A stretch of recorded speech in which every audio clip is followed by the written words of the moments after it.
Well, good morning. I hope everybody can hear me. I can hear myself, so that's good.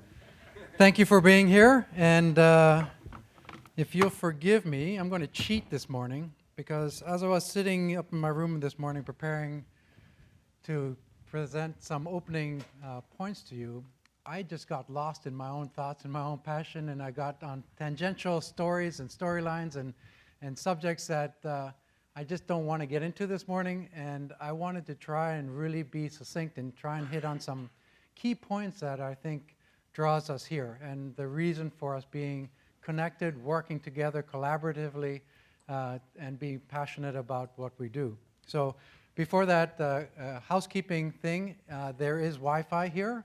So if you are looking for Wi-Fi access, the SSID is PSAV. And then the access code or the password is Hyatt 2019. It's all lowercase, all one word. All right? So that way you can be connected. And the other thing is on your phones, I'd appreciate it if you could just turn them to mute or silent so that we don't have any unintended calls coming in disrupting us. And I appreciate that. So my name is Mark Lukowitz. I am the president and CEO of Supima. I've been with the organization like Buxton 17 years. We've been nurturing this organization since we got here. We had a great organization to step into. We had a great leader that had brought us to the point of giving us an opportunity to create something different. And it really started about 10 years ago where we learned and understood that our impact and the benefits that we could draw within the organization was to really reach out and partner with people that cared about the product that they make. So here we are today trying to create something unique and special with this inaugural Supima Harvest Celebration. We're super glad you're here. We thank you for your support and interest in being here and joining in this story. So with that, good morning and welcome to the inaugural Supima Harvest Celebration. We are glad that you're here and immensely thankful for your time and commitment to participating and making this a successful event. As most of you know, Supima has conducted and hosted regular farm tours in the past, which serve to connect the two ends of the supply chain. These events showcase the fiber, the people, and the efforts that go into making Supima cotton a unique and cherished fiber.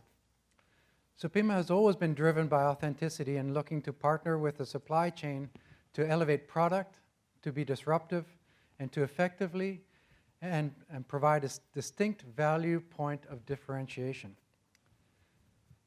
Today, notes popping in, sorry. Today is intended to be an interactive and engaged opportunity for our community to talk and engage in an open conversation. We encourage you to ask questions, and we look forward to hearing your story and what drives you to imagine and craft the amazing products that you make. Supima has learned a lot from all of you, and your input and feedback in the past and future help shape and define the direction for Supima going forward. We are also eager to hear your thoughts and feedback over the next 2 days and look forward to sharing this personal experience for the passion that drives us to do what we do. While you are with us here, you will hear a common theme about authentic and authenticity. There are so many marketing terms and phrases that are bandied about in our collective world. Terms like traceability, transparency, organic, sustainability, and now regenerative farming, along with lots of organizations that exist to create various levels of certifications in an attempt to provide insight and credibility into a complicated industry. We are not so bold. We are trying to dial back the conversation to the basics and the truth and demonstrable authenticity such that we, when we collectively talk about Supima, are all talking about the same thing. So with that, thank you for being here, and thank you for your belief and trust in Supima, and for sharing this wonderful journey together with us. Thank you. And now, before we get into the beginning of our session, I'd like to call on an introductory video, a short little video to welcome you all here and get us started.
So to begin with, we're going to go back to the beginning.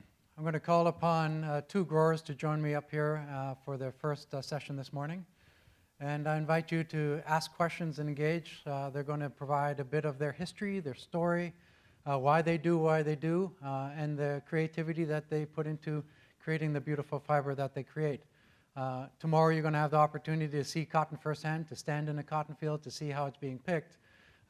Just to experience cotton from the basic fiber in the field, get to see the USDA classing operations, to get to see how a cotton gin operates. It's going to be a really immersive and eye-opening experience. We've done these over the years, and they've been really a wonderful opportunity to share and connect over the beautiful fiber. So I'll call upon Kirk to join me up here. He's currently the Supima chairman. And Jake Cauzza, who's new to the Supima board. They grow in two different parts of the valley, but they share in their story, and I welcome them up.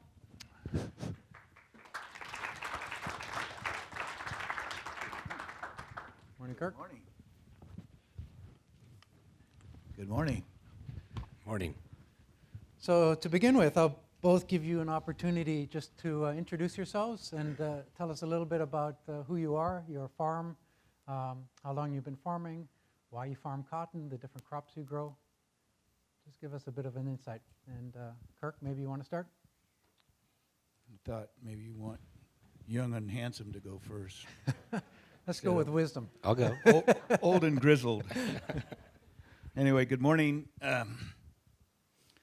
My name's Kirk Gilke from Corcoran, California, which is 120 miles up the road, 150 miles up the road. Took Denise and I about 2.5 hours to get here today from the cotton gin. My family has farmed in Corcoran since 1922. My grandparents came from Canada, so I'm third generation. And we farm Supima Cotton, and have done that since the middle 90s, early middle 90s. Before that, we grew what is known as Calza cotton, which is, it's a high quality cotton, but it doesn't match up to what Supima is. It's shorter staple and doesn't have the great characteristics that the crop that we're talking about today does. But we also farm, we rotate our Pima with wheat, safflower, and then we also grow permanent crops like pistachios and wine grapes. But the biggest acreage that we grow is Supima cotton, and we're proud of it. I am an authentic farmer, and Jake is too. He's just younger. He's probably smarter, but I do have a lot of experience, and so we'll talk about what we do, and I have a partnership with two brothers and one cousin, and well, it's a lot of challenges, but we have a good life doing what we do. So I guess there's be a lot of other time for me to tell you more about it, but maybe Jake can. Well, before we move on, how many acres do you grow? Well, we farm about 9,000 acres, but this year we've got 3,800 acres. Probably the most we ever grow is Supima. We'll grow 4,000, 4,200. I think next year, because it's a rotation year, we're only going to have about 3,500. The one thing that we never do is we never plant Pima after Pima. We always rotate it out every year, and that's sort of our practice. It's not everybody does that, but we farm ground that is not the best, and we want to make sure that we keep that soil healthy and keep it rotated, and so we do it that way. All right, Jake? My name is Jake Cauzza. I'm a fourth generation farmer from Buttonwillow, California, which is a little over an hour north of here. We grow almonds and pistachios along with our cotton and a lot of vegetables, garlic, tomatoes, onions, carrots.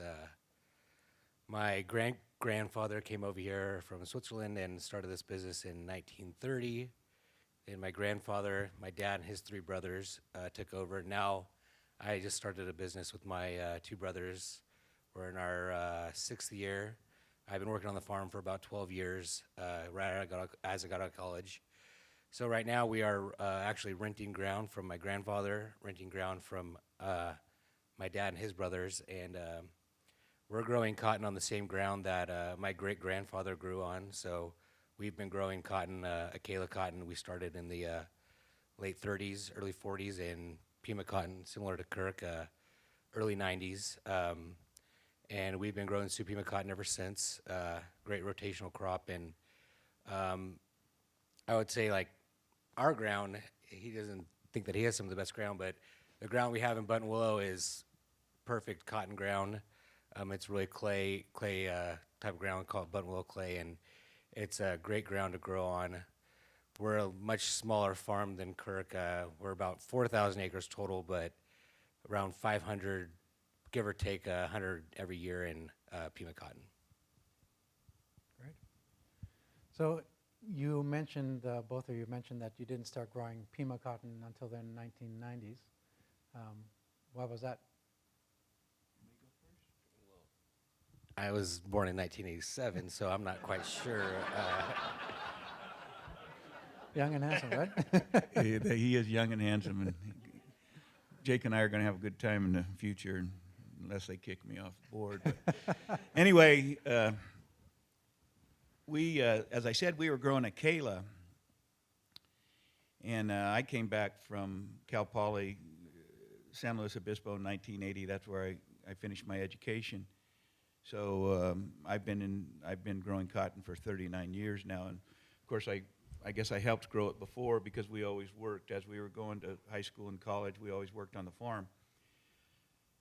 But when I first came back in 1980, my uncle, he had me doing budgets for the ranch, and of course you did everything by hand then, and obviously today that's changed. But when I first came back, from the time we worked the ground to prepare the ground to grow cotton, Acela cotton, which was not extra long staple or Supima or Supima cotton, till the time we ginned it, it cost us $750 an acre.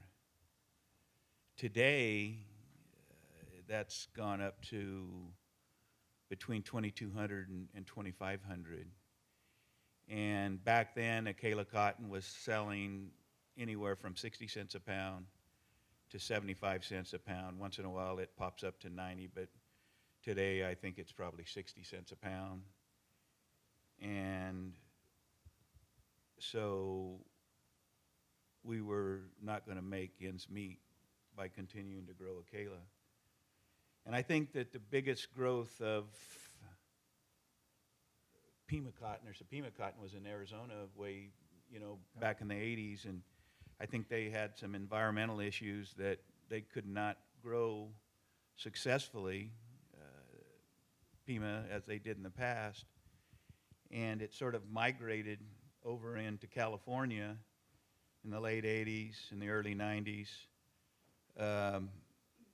and it was selling for much better price.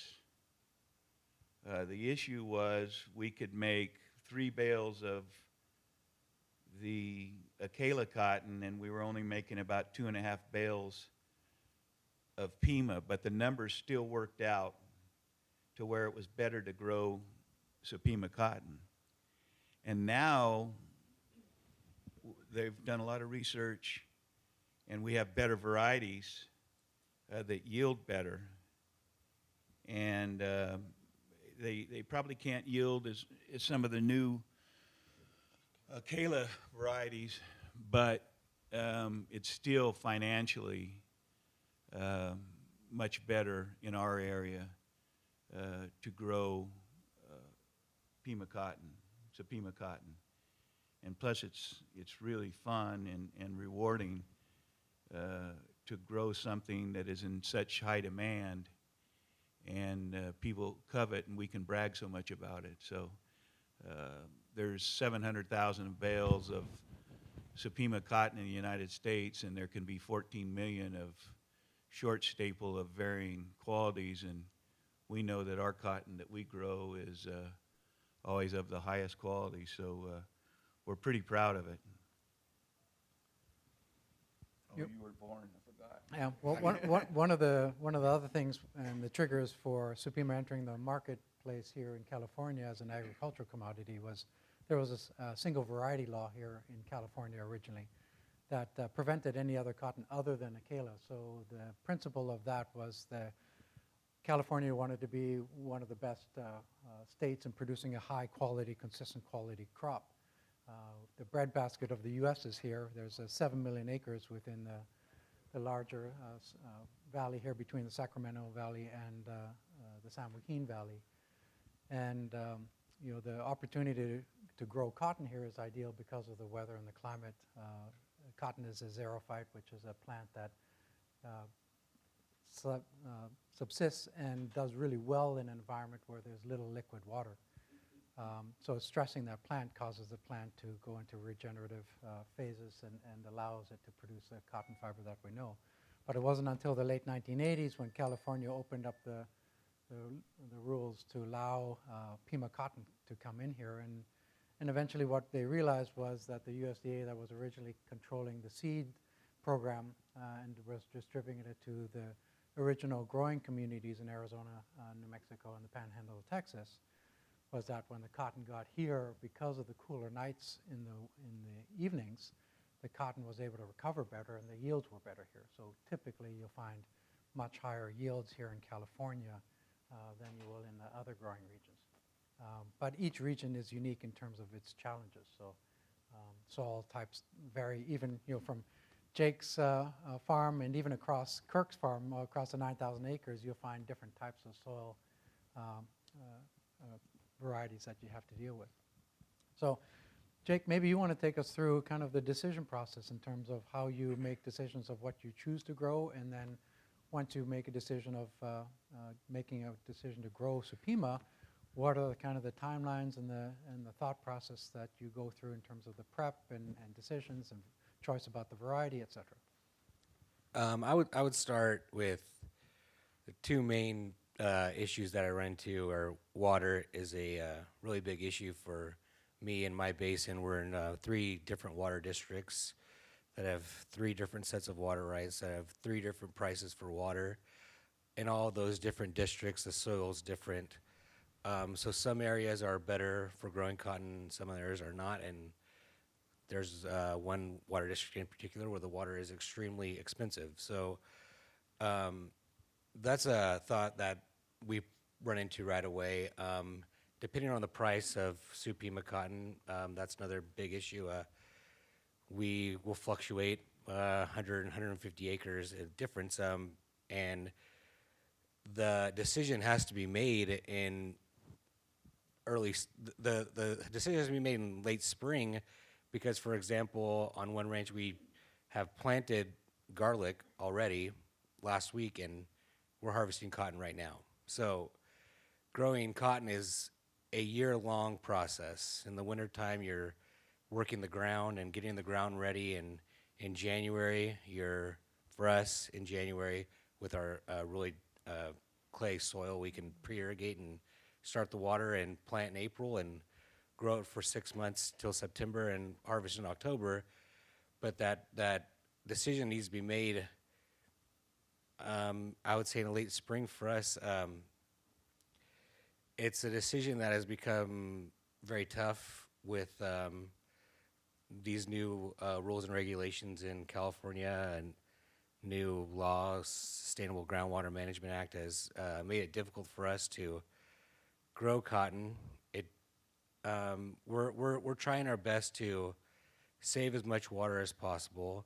So we do have some cotton that's on some drip irrigation rather than furrow irrigating to save as much water as we can.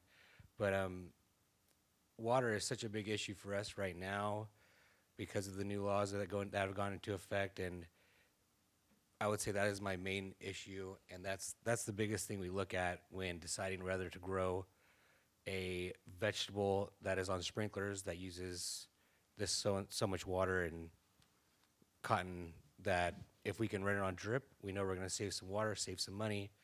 But if we have to furrow irrigate it, it's a decision that we're stuck making, and it's a difficult one. question is what? Well, we're cotton growers. We've been cotton growers, and we're going to grow cotton until we run out of money. That's the problem. That's, they say when you're a farmer, how do you make $1 million? Well, you start with 2, but we've grown cotton for a long time. I don't know if we started early as you guys did. I was born in 1957. You were born in 1987? Yes. Yeah, you're a young guy. Anyway, I always remember cotton, but I don't think really we started growing too much cotton in our area till probably the late 40s, and we were big in huge, in the area it was huge grain farmers, but we got into cotton whenever my grandfather probably started a little bit, and then my dad and his brother, they went on to grow more acreage, and now this third generation, it's sort of, it's our staple. It's really where we can do good. Now, we do have that 9,000 acres. We've got about 500 that is permanent crops, and they do pretty well. I mean, we love permanent crops, but we can't have 9,000 acres of permanent crops. Part of the problem is we can't afford to put in 9,000 acres of permanent crops, but we farm a dry lake bed, and every 15 years we're threatened with a flood. So if we had permanent crops out there, they would be flooded and of course ruined. And if we plant seasonal crops such as wheat or safflower or cotton, if there's a flood going to come and get us, we won't plant that acreage. But the reason we grow Supima cotton is we have a chance to make money on it, and I've already got a crop map, and we too are harvesting right now and processing. Tomorrow you'll be at Cross Creek Gin, and that's the cotton gin that my family built in 1962, and I'm very active as general manager of the cotton gin, and you'll get to see that tomorrow. And it's always amazing to me that people are so interested in it, because that's just something I've been around all my life, and to me, I just don't see what's so interesting in it. But I hope you're interested in it, and I know that people that come and see it for the first time, they think it's pretty cool. But we've already got our crop plan for next year, and it's pretty easy, because mostly what was in wheat and safflower this year will be in Supima cotton next year. Now we're growing some dehydrated onions for the first time this year, so if you've ever done that, I might call you and ask you how you do it. We're planting those next week. Okay, well, I'll be picking your brain, because we got to figure.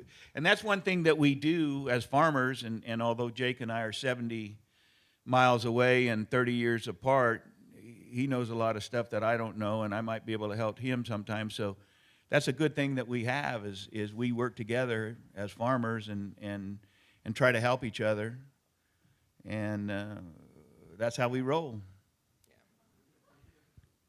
So just quickly, Kirk, you mentioned the gin. Maybe you can explain a little bit of what a gin does, what's its purpose, how it functions, what's the end product. Well, cotton gin, and I was going to save this for tomorrow, but I'll explain it a little bit today. This is my cotton gin 101.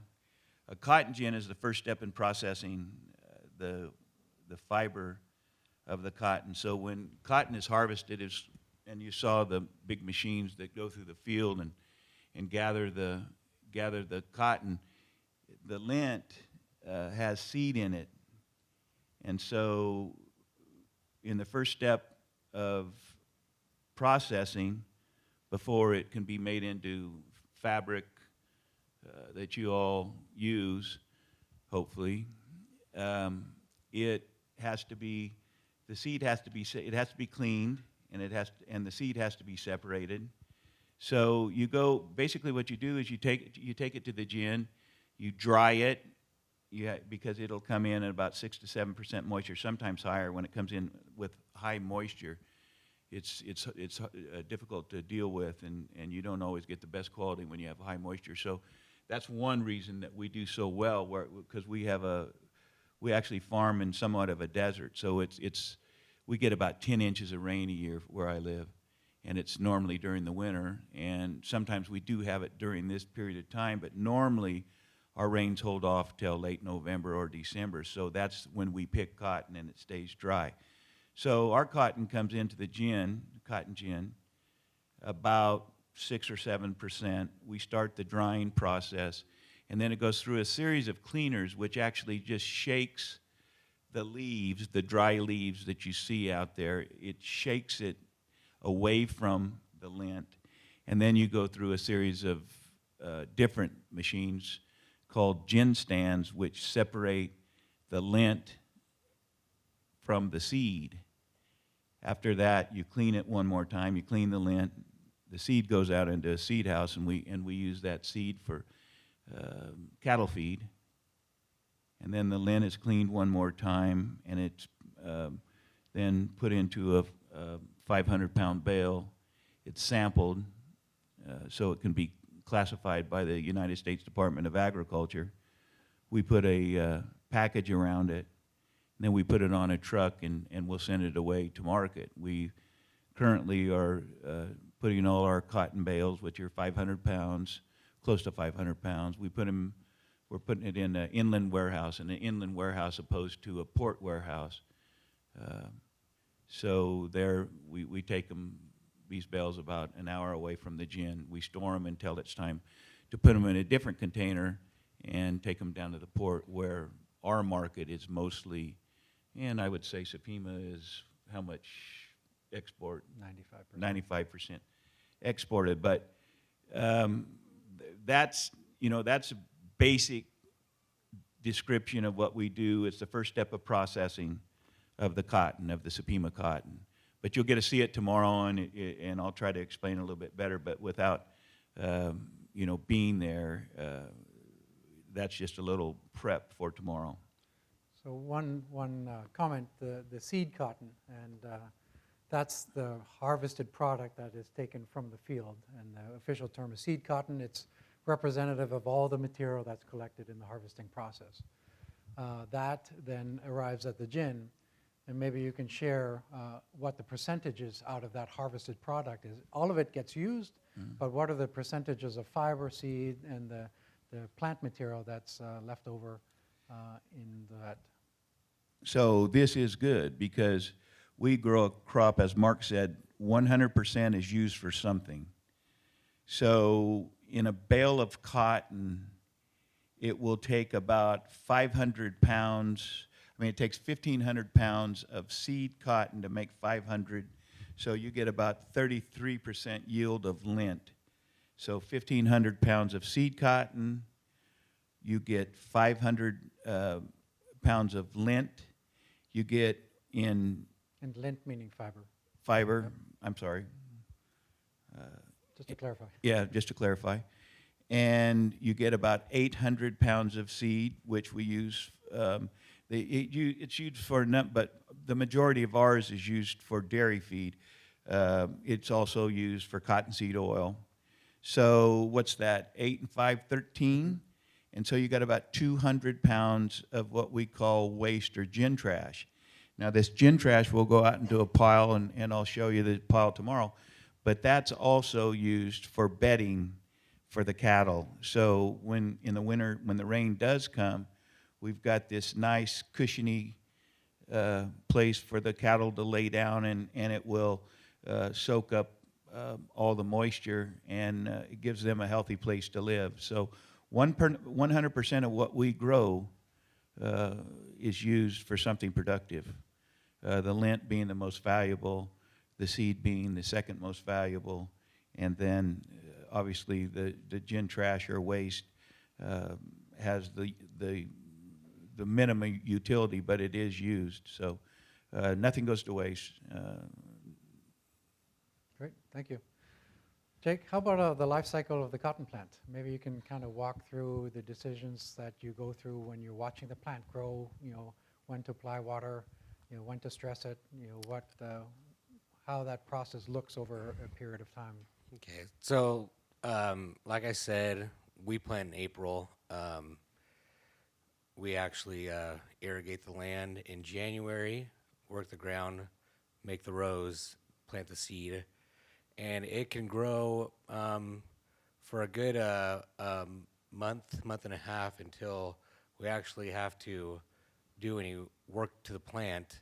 It's about 6 inches tall, and we'll run a little stem cultivator to any weeds that come up around it. We'll take those out and come back again, make the rows again, and we will then irrigate it. And our first irrigation is usually June, and June we'll irrigate it for the first irrigation. Then the bottom will start flowering, and that's where the biggest bolls are made on the bottom, which actually this year has been our biggest problem.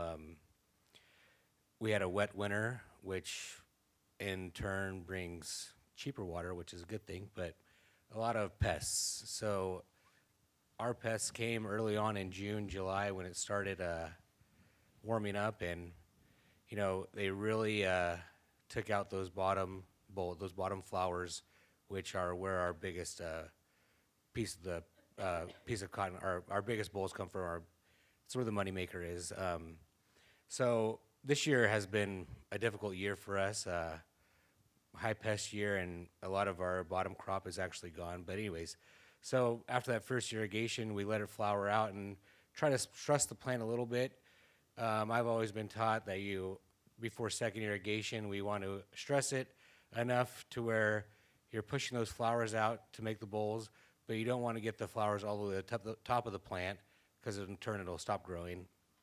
And we'll irrigate it again 25 days later, and we continue that cycle of running a little stem, running a cultivator, taking out the weeds, applying the water, stressing it out, not too much to where the leaves fall off, to where the bolls fall off, to where the flowers fall off, but just enough to push them out enough to where they start growing and making bolls. And our last irrigation we were able to irrigate in September because we had some late water, and after that the plant is finished product and wait for it to start to harvest. So one of the interesting things about a cotton plant is the fiber is actually a propagation device. So typically when a cotton plant is naturally growing, as the cotton opens up and the fiber is exposed, and the winds come in and blow the cotton around, that fiber catches the wind and allows the seed to propagate over distances. So that's kind of the natural process for the plant to keep surviving and create other generations.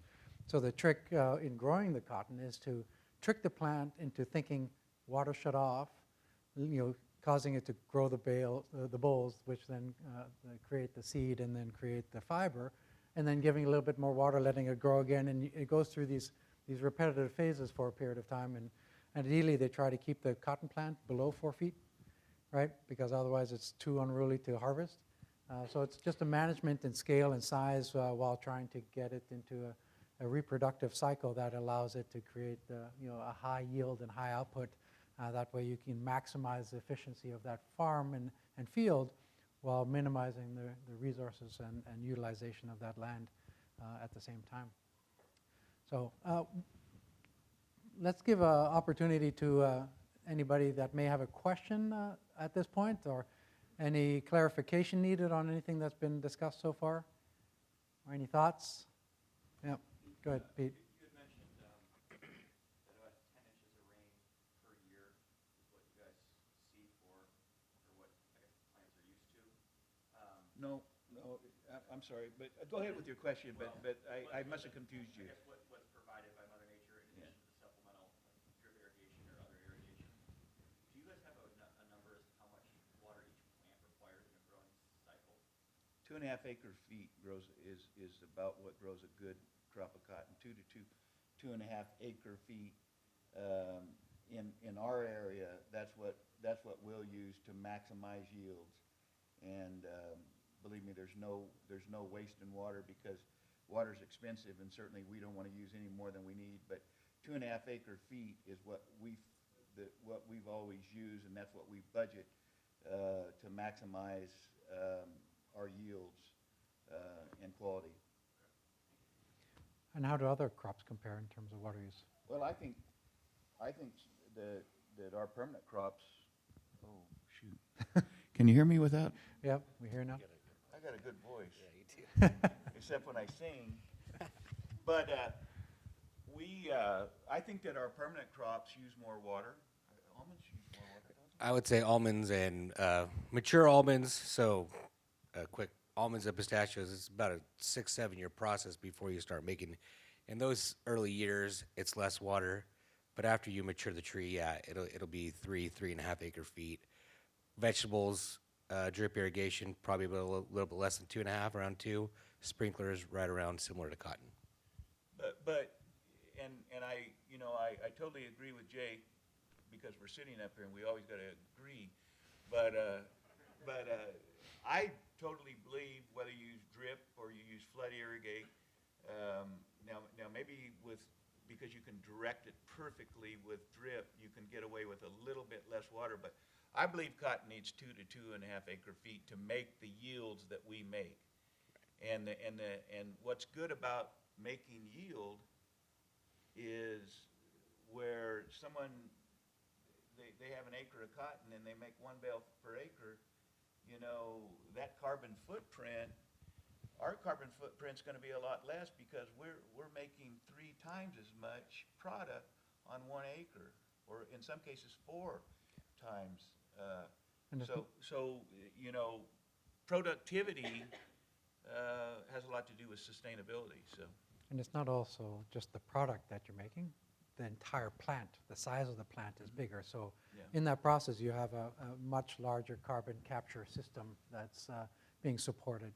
So the bigger, the healthier the plant, the more robust, the bigger the leaves, you know, the bigger the size, the more ability you have for carbon capturing. So, you know, those are positives that all tie into, you know, the efficiencies that they look for. Yes, sir. Good question. So actually, I have a question for both Kirk and one for Jake.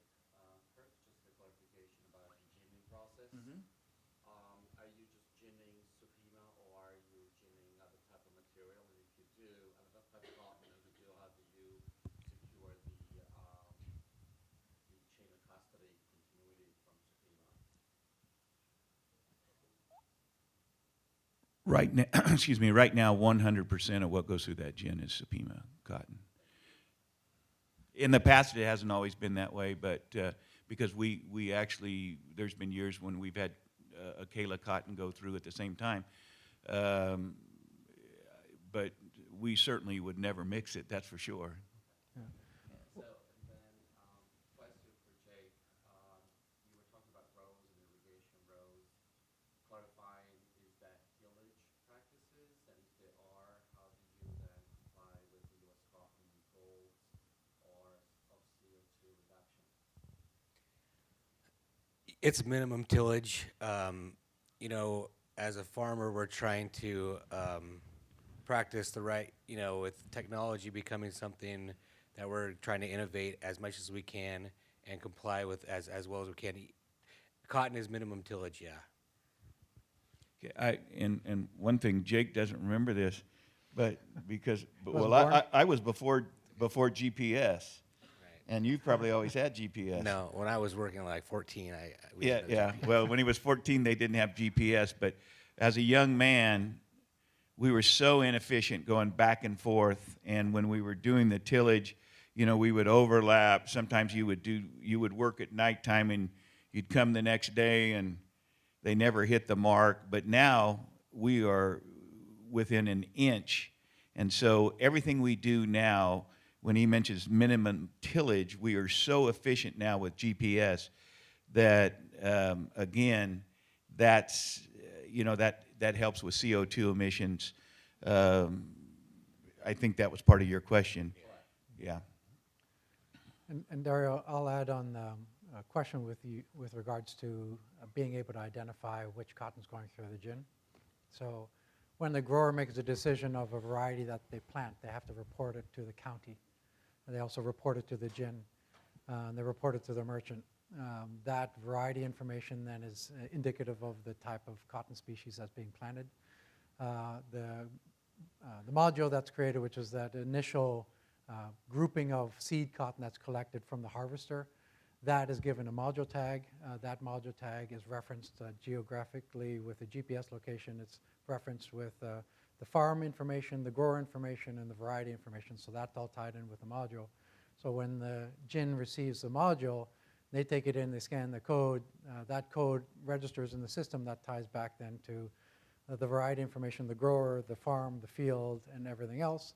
And then when the sample's collected out of the bale that's produced out of the module, then there's typically, depending on the type of module, there's 7, 8 bales from the smaller round modules, right?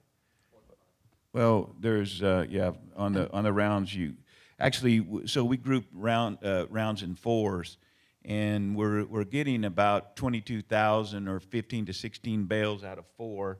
So right. and that's basically what we got out of a conventional module. So 4 rounds are equal to what a conventional what you'll see up there that look like loaves of bread. So then, once the sample's taken out of the bale, so the bale number has the gin code, the bale number, and it's called the permanent bale identification. It's a USDA system.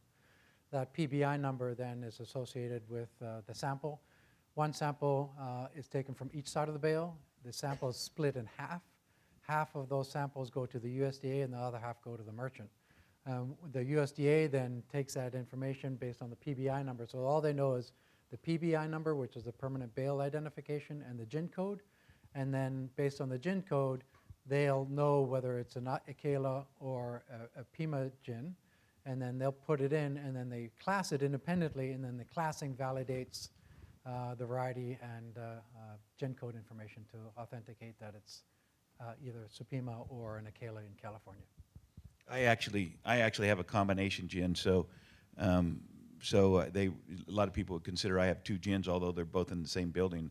I have there's 2 different types of processes. There's saw ginning and there's roller ginning, and basically we don't use saw gin anymore. That was old fashioned. Now we just use rollers. But my gin code to my saw gin is 9. I haven't used it in such a long time I can't even remember, but it's 96307, and my gin code for my roller gin is 96609. So and that, as Mark said, is part of the way that we keep everything separate. Yeah. So the 3rd digit in the gin code under the USDA system identifies the roller gin, so it's either a 6 or 7, and that is how it's identified. One other thing you were mentioning about CO2 and emissions. State of California, we have the most regulations, restrictions on emissions anywhere in the world, and we have what is called the tractor rule, where we're having to replace every tractor that, we've got these old, we've got tractors running on my ranch that are older than me, and that's old. But we're going to eventually not be able to use any of them, and you can only use those old tractors for certain applications that have very low hours. But pretty soon we have a truck rule and we have a tractor rule, and every one of our tractors in the state of California and every one of our trucks, they're going to have to be of a certain age and emission standard, and it will be of the lowest emissions of anywhere in the world, and that's what we do in California. It's expensive, and it's a lot of times very difficult for the farmer to buy this new equipment. Luckily, we have some programs that assist us in being able to purchase this new and expensive equipment. But one of those big monster cotton pickers that are very low in emissions, they're costing close to $1 million now. So it's pretty hard for a clod kicker like me to figure out how I'm going to get that money to to buy one of those. I don't have one yet, but I'm hoping I can someday. Well, yeah. Go ahead, Fiona. For customers, generally nowadays people are getting a lot more information from the media and the internet, and it's telling you little sound bites, like it takes 2,700 litres of water to make one t-shirt. To educate the everyday customer, what would you say is the argument for why it's worth wearing a cotton t-shirt over something else? We got to have clothes. And if you and if we use synthetics, we're going to use a lot of oil. So I don't know. There's got to be some sort of rationale behind that. Probably not enough sheep to use, but you have to, wool. You gotta use water to raise the sheep. So. I probably can't make a good argument with it other than I've done it for all my life, and I'll turn it over to Jake because I think he's younger and smarter than I am. Well, and I would say cotton as a whole is cotton as a whole, but Pima cotton, and it's mostly grown in California, we are as efficient as anybody in the world with using our water. There's no waste to our water. We use it in every district is complying with the state that has the strictest standards in the world. So our Supima cotton is using less water than cotton that you will get elsewhere. I will tell you that. And on top of that, I said we use 2.5 acre feet to grow an acre of cotton, which has 3 to 4 bales per acre. Other places might use water and make 2 bales the acre. So that adds to our efficiency. Although, certain places across the cotton belt that don't grow the same quality of cotton that we use, they use rainfall to grow cotton. We do irrigate, and that's the way we have to do it. As I said, we get 10 inches of rain, not during the growing season. That fills up the reservoirs and then the water will come. Flow down to our farms during the summertime from the reservoirs where that 10 inches is caught. And up in those areas, they get a lot more than 10 inches. But in our area, we just get about 10 inches. But I would say that the fact that we make big production, and we make big production in California compared to the other places that grow Supima cotton across the United States, we make better yields than Arizona. We make better yields than New Mexico. And there's no debate that we make the best yields in California. So that helps us justify using water, and that because we are efficient in that way. Just before we get to you, in terms of water use, the objective of agriculture, and there's now reporting coming out in terms of agriculture being one of the best options for carbon sequestration, despite how many electric cars we can put on the road, or improvement in terms of catalytic converters and cleaning up the combustion engine. If you have a very robust and healthy agricultural-based globe, that includes natural rainforests, includes trees, includes responsible agriculture, that is the way that the scientists are kind of leaning in terms of how we protect the world going forward. So in terms of climate change, it's going to be an incredible thing. And the point that you make about the messaging is out there.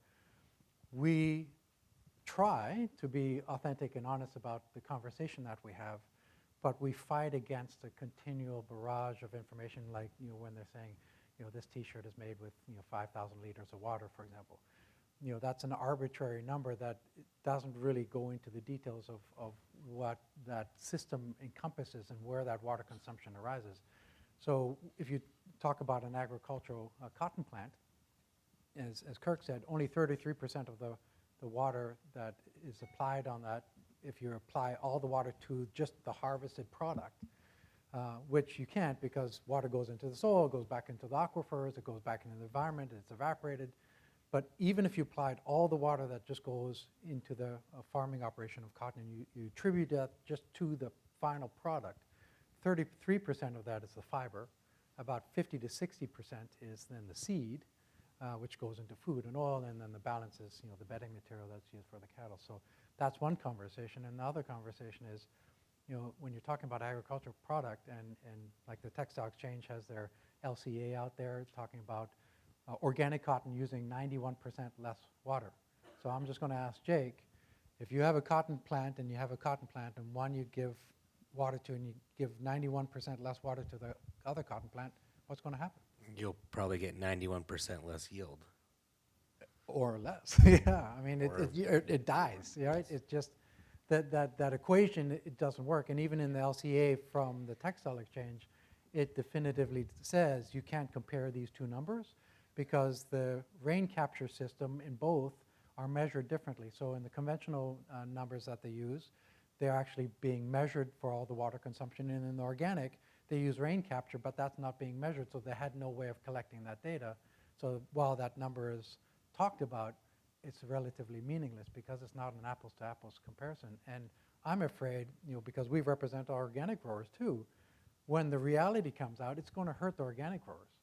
So there's pluses and minuses on both sides of the equation, and we can talk more about that offline. But let me pass it over to Jeff, who had one more comment, and then I think we need to wrap it up and move the program along. I just wanted to make the point that, everybody's surprised by the amount of water it takes to grow. It takes 800 gallons to grow an orange. It takes about 1,200 gallons to grow a cheeseburger. But again, that water isn't in the cheeseburger. That water's not in the cotton. It's been transpired into the air. It's gone down into the aquifer. It's being recycled. But in the state of California, 61% of all the water that falls in California ends up in the ocean. And so to me, that's how you waste water, because the ocean has enough water. It doesn't need any more. But 61% of all the rain that falls in California ends up in the ocean. And that's one of the big issues that we struggle with. The northern part of the state has a lot of water, and the central and south part of this state, we don't have much water. But we had some more so than today. We had some forward-looking politicians back in the 50s and 60s, and they built what's called the California Aqueduct. And then there's also a federal part of the project that goes along with that, but that's a series of canals that go from the north down here to the central and the south. But we have a non-native, and then there's pumps that have to be used to get the water down here. But there's a non-native fish that's not even from the state of California. I don't know where it's from. It's about this big. But now that they inhabit those water projects, when the pumps run and those fish get involved in the pumps, and we have to shut the pumps down. So as Jeff said, that's when that water flows out into the ocean. And that's, from a farmer standpoint, that almost makes you cry. That's water that we could use for not just agriculture in the state, but for any other use that you can use water for. So anyway, I have I have a card here that shows what you can make out of a cotton bale, and I'll give it to you before the day's over. And then maybe we can do some quick math and figure out exactly what we can do, because it says that you can make 3,000 diapers out of a bale, 325 pairs of jeans, or 200 full-size bed sheets. So let's do math, and we can figure out how much water it might take to do a shirt or whatever you have. Your question was about. Great. Well, thank you, Jake, and thank you, Kirk. I appreciate that. And they'll be here all day today, and you'll see them tomorrow. So please engage them, ask them questions, and challenge them. Thank you. Thank you very much.